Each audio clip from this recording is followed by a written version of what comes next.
काका, ये धारा 370 क्या है? धारा 370 क्या है ये जानने के लिए 42 साल पीछे जाना होगा बेटा।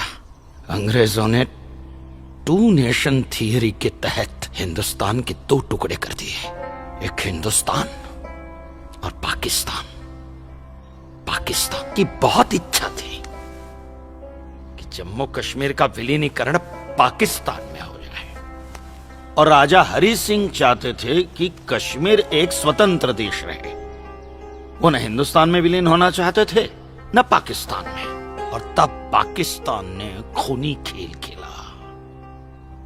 अक्टूबर 1947 में पठानी कबायलियों को जम्मू कश्मीर के खिलाफ उकसाया, कश्मीरी पंडितों का कत्लेआम करवाया। ऐसे हालात देखकर राजा हरि सिंह ने घबराकर नेहरू जी से कहा, कृपा करके आप कश्मीर को बचा लीजिए।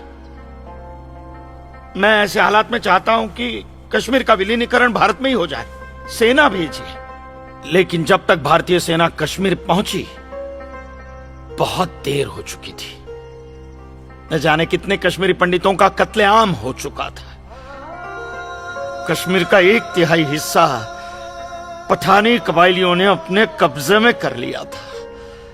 लेकिन अपनी इस नीच हरकत के बाद भी पाकिस्तान बाज नहीं आया। पठानी कबायलियों और भारतीय सेना के बीच युद्ध जारी रखा पाकिस्तान ने।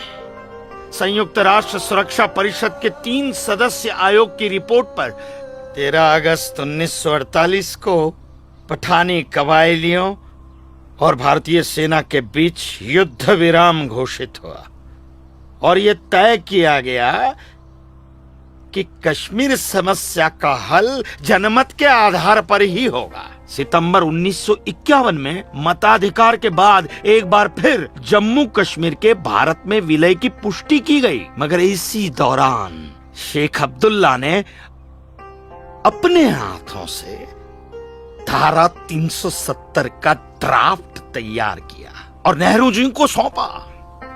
सरदार पटेल और अंबेडकर साहब की मर्जी के खिलाफ 1952 में नेहरू जी ने इसे लागू भी कर दिया। इसी धारा 370 की वजह से नेहरू जी ने कश्मीर को एक ऐसा विशेष दर्जा दे दिया जिसमें जम्मू कश्मीर राज्य ने हिंदुस्तान से अपना एक अलग संविधान स्थापित कर लिया।